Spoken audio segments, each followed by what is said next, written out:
بخاری کی حدیث، مسلم کی حدیث، نبی پاک صلی اللہ علیہ وسلم نے نا 4 رکعتوں والی نماز پڑھائی تو 2 رکعتوں پہ سلام بھیج دیا. صحابہ خاموش ہیں سارے، چپ چپ، ہم نہیں بولتے. ایک صحابی تھے، ان کا نام تھا حضرت ذوالیدین رضی اللہ تعالیٰ. ان کے ہاتھ ذرا لمبے تھے، تو ایک دن حضور نے فرمایا یا ذوالیدین، اور لمبے ہاتھوں والے. کوئی پوچھتا آپ کا نام کیا ہے تو کہتے نام وہی ہے جو نبی پاک نے رکھ دیا. 2 ہاتھوں والے نام پڑ گیا. باقی سارے لوگ خاموش بیٹھے، کوئی نہیں بولا. یہ ذرا سادے آدمی تھے، بولے لیکن بڑے ادب اداب کا خیال رکھ کے بولے. اٹھے، بات ساری اللہ کریم پہ ڈال دی. کہنے لگے یا رسول اللہ، اللہ نے نماز چھوٹی کر دی ہے یا اللہ نے آپ کو بلا دیا ہے؟ اللہ نے نماز چھوٹی کر دی ہے یا آپ کو بلا دیا ہے؟ تو حضور فرمانے لگے کیا ہو گیا ہے؟ حضور مجھے لگتا ہے آپ نے 2 رکعتیں پڑھائی ہیں. نبی پاک نے فرمایا کیوں بھی ابو بکر کتنی پڑھائی ہیں؟ عرض کی حضور مجھے کوئی نہیں پتا،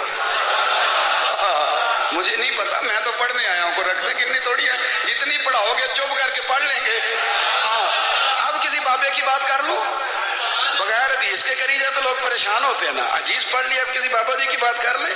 ایک بابا جی بولے وہ دور کوٹ مٹن سے، کہنے لگے نماز پڑھا کہ میں تیں ول ویکھاں، نماز پڑھا کہ میں تیں ول ویکھاں، مینوں کعبہ بھول گیا ای، بھول گئیاں نی سب صوم صلاتاں، اکو یار دا فکر پہ آئی. نماز پڑھا کہ میں تیں ول ویکھاں. کتنی پڑھی ہیں حضور؟ مجھے کیا پتا ہو، مجھے کیا پتا حضور. فرمایا یہ کہتا 2 پڑھی ہیں حضور، لگتا ہے کوئی مسئلہ ہے پر پتا کوئی نہیں، آپ کو ہی پتا ہے. حضور نے فرمایا عمر تو بتا کتنی پڑھی؟ عرض کی حضور مجھے نہیں پتا. نا نا نا، ہمارا مزاج ہی نہیں. اتنی توجہ کون رکھے، ہم تو سیدھی سیدھی. دیکھیں نا اقبال بھی بڑا شاندار ہے، ہر جگہ ہی گھس جاتا ہے. کیا کریں بغیر اقبال کے بھی گزرا نہیں جاتا. اقبال بھی بول پڑے، کہنے لگے اذاں تو ازل سے تیرے عشق کا ترانہ بنی، اذاں تو ازل سے تیرے عشق کا ترانہ بنی، اور نماز تو اس کے نظارے کا ایک بہانہ بنی. تو نبی کریم علیہ السلام نے فرمایا عمر تمہارا کیا خیال ہے؟ حضور کو نہیں پتا. عثمان تم؟ عرض کی حضور مجھے کیا پتا. ہمارے تو اللہ تعالیٰ خیر کرے شاگرد ہمیں بڑے مشورے دے لیتے ہیں، مرید آج کل بڑے سیانے ملتے ہیں. وہ پیروں کو کئی دفعہ بڑی بڑی زبردست سٹوریاں سنا جاتے ہیں. حجت الوداع کا خطبہ تھا، خطبہ حجت الوداع نبی پاک دے رہے تھے. 9 ذی الحج کو ہوتا ہے خطبہ، جمعے کا دن تھا، ذی الحج کا مہینہ تھا. قربان جاؤں صحابہ کی غلامی. حضور نے پوچھا آج تاریخ کیا ہے؟ عرض کی حضور نہیں پتا. فرمایا دن کیا ہے؟ حضور نہیں پتا. فرمایا جگہ کون سی؟ عرض کی حضور نہیں پتا.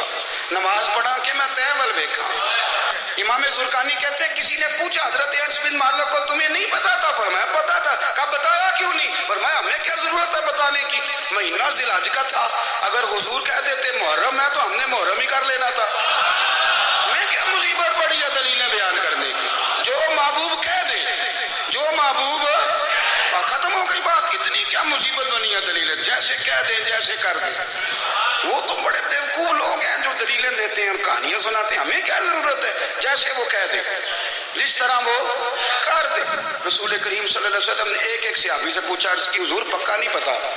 یا رسول اللہ صلی اللہ علیہ وسلم ہمیں پکا پتا، آپ کو ہی پتہ ہے، آپ کے علم میں ہی ہے کتنی رکعتیں پڑھائی ہیں. اللہ کے رسول صلی اللہ علیہ وسلم نے نا بار بار پوچھا کہ حضور لگ رہا ہے پر صحیح پتا آپ کو یہ کتنی رکعتیں پڑھی ہیں. اعلیٰ حضرت حدیث لکھتے ہیں تو فرماتے ہیں بھئی یہ سارا کچھ کیا ہو رہا ہے، یہ کیا ہو رہا ہے سارا کچھ. جب بات طے ہو گئی تو نبی پاک نے فرمایا بھئی 2 ہی پڑھی ہیں، مجھے یہی لگتا ہے. اس طرح کرو اٹھو 2 رکعتیں اور پڑھی. امام اگر بھول جائے نا نماز میں، وہ بات چیت کر لے، بات لمبی ہو جائے تو نماز شروع سے پڑھنی پڑتی، اور اگر کوئی اسے بتا دے تو پھر بھی سجدہ صاف کرنا پڑتا ہے. لیکن حضرت ذوالجدین کہتے ہیں نبی کریم اٹھے، 2 رکعتیں مکمل پڑھائیں، سجدہ صاف بھی کوئی نہیں کیا. فرمایا مانگو دعا ہو گئی ہے نماز.